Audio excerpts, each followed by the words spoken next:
Mobiliser les acteurs à un dépistage précoce afin de lutter efficacement contre le cancer. C'est l'objectif de cette rencontre organisée par le collectif des associations de lutte contre le cancer. Elle s'inscrit dans le cadre du 4 février, dédié à la Journée internationale de lutte contre le cancer à travers le monde, d'où le thème « Ensemble, rendons les soins du cancer plus accessibles aux populations ».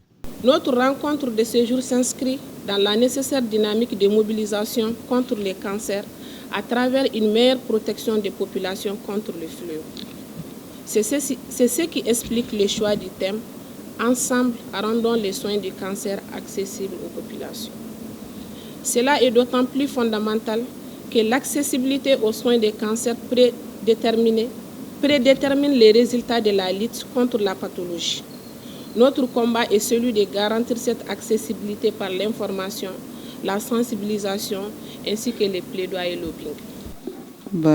En tant que survivante du cancer, je ne peux que vous dire que je suis ravie de l'organisation de cette activité. Et cette activité vraiment sensibilise les femmes, les hommes, les enfants à un dépistage précoce contre les cancers. S'agissant de notre pays, les chiffres sont alarmants. Le collectif des associations de lutte contre le cancer interpelle les acteurs à une synergie d'action pour une mobilisation générale contre le cancer. Le cancer 2020. Notre pays, le Mali, enregistre, pour ne pas parler que du cancer du sein et du col de l'utérus, environ 1000 nouveaux cas de cancer du sein et environ 1600 nouveaux cas de cancer du col de l'utérus chaque année. Ces chiffres sont certes effroyables et montrent le chemin qu'il reste encore aux acteurs de la lutte, notamment les gouvernements, les partenaires, les professionnels de la santé, les associations et organisations de la société civile. La mobilisation ne doit aucunement faiblir. Aucune minute ne sera laissée à la pathologie qui endeuille silencieusement nos familles et impacte le développement de nos pays, auxquels elle arrache des ressources humaines potentielles. Cette cérémonie de commémoration de la Journée internationale de lutte contre le cancer a servi de cadre pour l'ensemble des associations de lutte contre le cancer de lancer un cri de cœur. Un collectif, ça dit beaucoup par rapport à cette lutte, parce que nous avons constaté depuis un certain temps que beaucoup d'associations évoluent dans ce combat.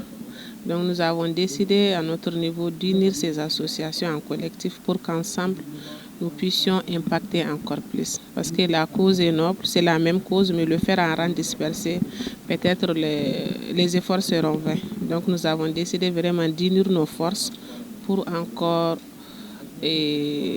impacter encore plus les populations par rapport à cette maladie. Ça avance, ça n'avance pas. Parce que ça avance à pas de caméléon. Si aujourd'hui, même si le cancer est traité ici, c'est seulement à Bamako, pas sur toute l'étendue du territoire. Mais peut-être que cette année, on va commencer à aller à l'intérieur. Sinon, le cancer n'était soigné qu'à Bamako. Non seulement ce n'est soigné qu'à Bamako. Aujourd'hui, nous sommes confrontés à un problème crucial. Et le problème de manque de radiothérapie, qui est vraiment indispensable dans la prise en charge des cancers. Tout au long de cette rencontre, les participants ont été édifiés sur la maladie du cancer par les spécialistes. Notons que l'accent a été mis sur la nécessité d'un plateau technique adéquat pour une prise en charge efficiente.